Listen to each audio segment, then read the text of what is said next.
Olá, pessoal do sexto ano, tudo bem? Vamos então para mais um módulo ainda relacionado ao sistema nervoso, mas agora a gente vai falar do sistema sensorial, né? Que é quem vai receber os estímulos do ambiente e levar essas informações, né? Para que essas informações sejam então levadas até o nosso cérebro para que a gente possa interpretar.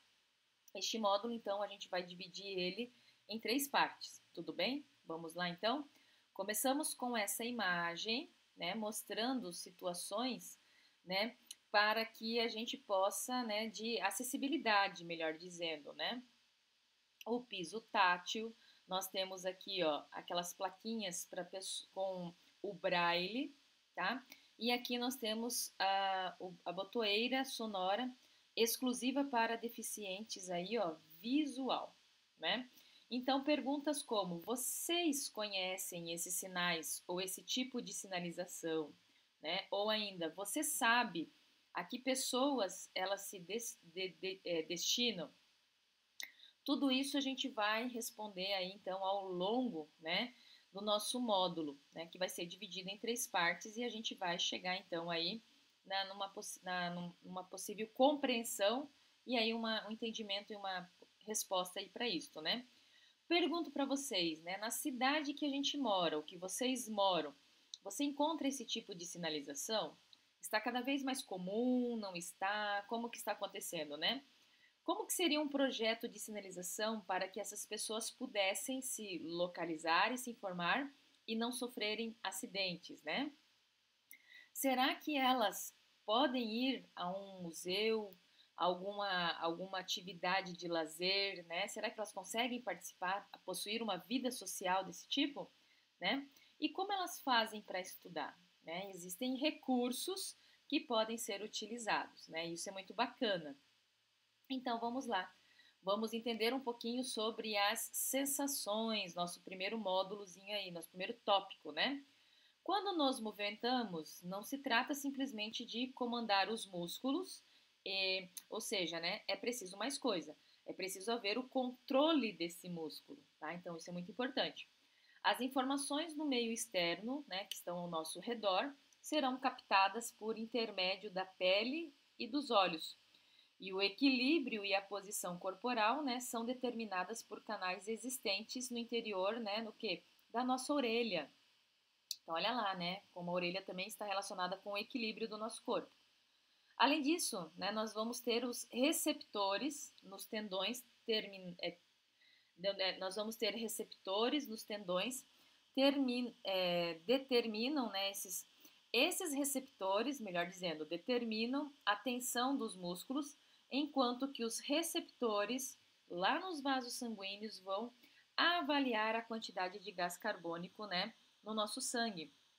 Então, tanto externamente, quero dizer para vocês, quanto internamente, nós temos sensores que vão identificar como que está tanto o meio externo quanto o nosso próprio organismo, né?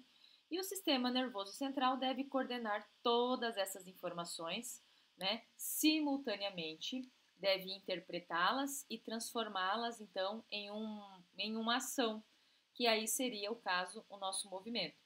Então, como qualquer outro animal, porque nós somos animais, né, o ser humano é um animal, o ser humano ele também obtém essas informações por meio, né, dessas estruturas intermediárias, né, que são formadas por grupos de células sensíveis chamadas de células sensoriais.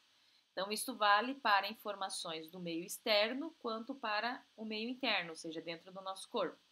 Quando eu falo dentro do nosso corpo, a gente vai ter sensores lá para pressão sanguínea, concentração de gás carbônico no sangue, a e atração sobre um músculo ou um tendão, tá? Mas olha só, gente, não basta obter essas informações, né? Não precisa, ela tem que ter algo mais. Elas precisam ter algum significado, então sendo transformadas em uma sensação.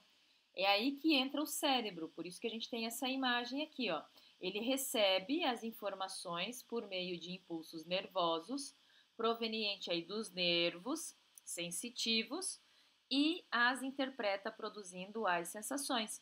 Então, através dos nossos sentidos, tato, audição, visão, olfato e gustação, tudo isso vai lá para o nosso cérebro para a gente poder, então, né, interpretar. Então, um conjunto formado por células sensoriais, que são extremamente especializadas e capazes de interpretar, né, de perceber, melhor dizendo, os estímulos do ambiente.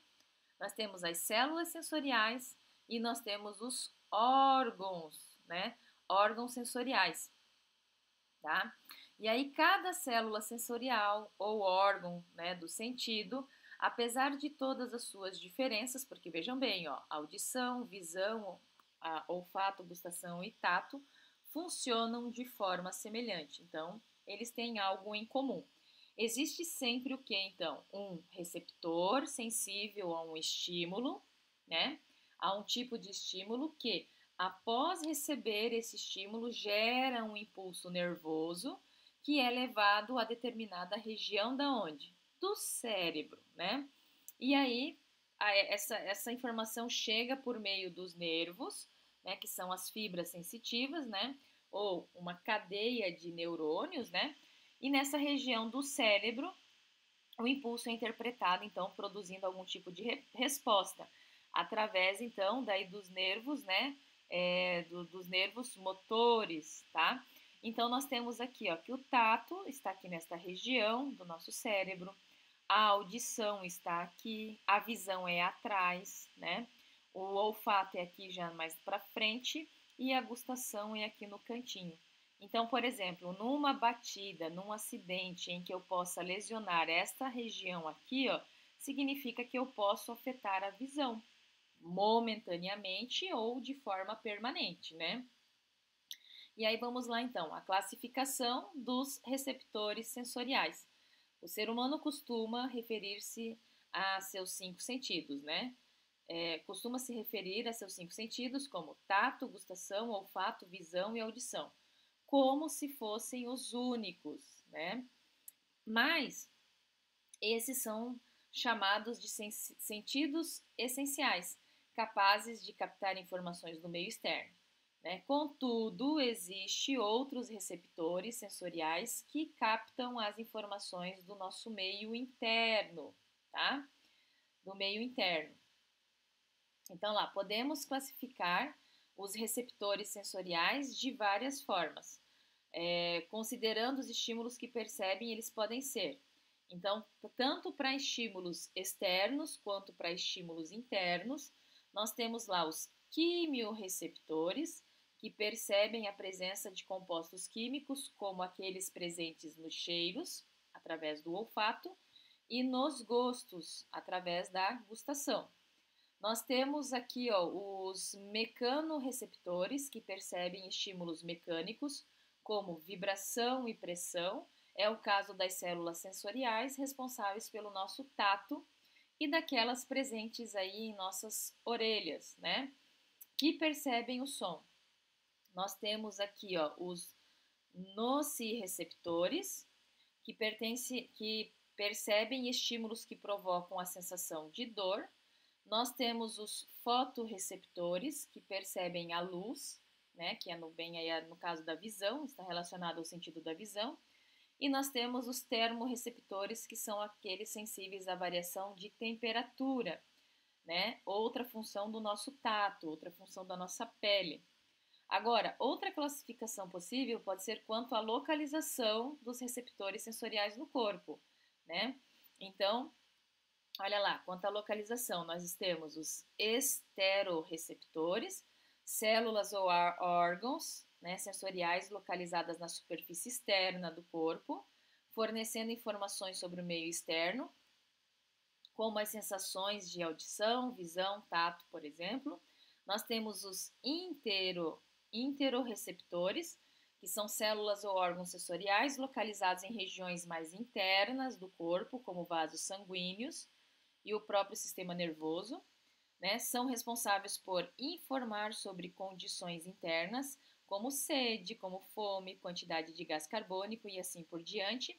E os próprios receptores, né? Localizados em músculos, tendões, articulações e orelha interna, que fornecem informações sobre posição do corpo, né, cabeça e membros, extensão e tensão do músculo e posição aí das articulações. Tudo bem? Então, a gente pode classificar esses receptores sensoriais, tá? Então, isso é muito importante. E aí nós temos aqui, ó, esta imagem. Nesta imagem, nós temos lá, ó, molécula de cheiro se desprende da comida e penetram aí no nariz. Então, olha lá, eu tenho a comida, essas moléculas soltam e o nariz aqui, ó, vai perceber. Essas moléculas aderem aos receptores de nervos olfativos, certo? Olha lá os receptores de nervos, né, olfativos, localizados no fundo da cavidade nasal. E aí, olha lá, vai para o 3, né? Os nervos olfatórios levam o impulso até a área do cérebro relacionada aí ao olfato, que interpreta a informação, gera a sensação de cheiro e produz uma resposta motora, que neste caso é a secreção de saliva pelas glândulas salivares, ou seja, então, ó, algo que entrou aí pelo nariz, o cérebro vai liberar aqui, ó, na boca, né? Olha que interessante.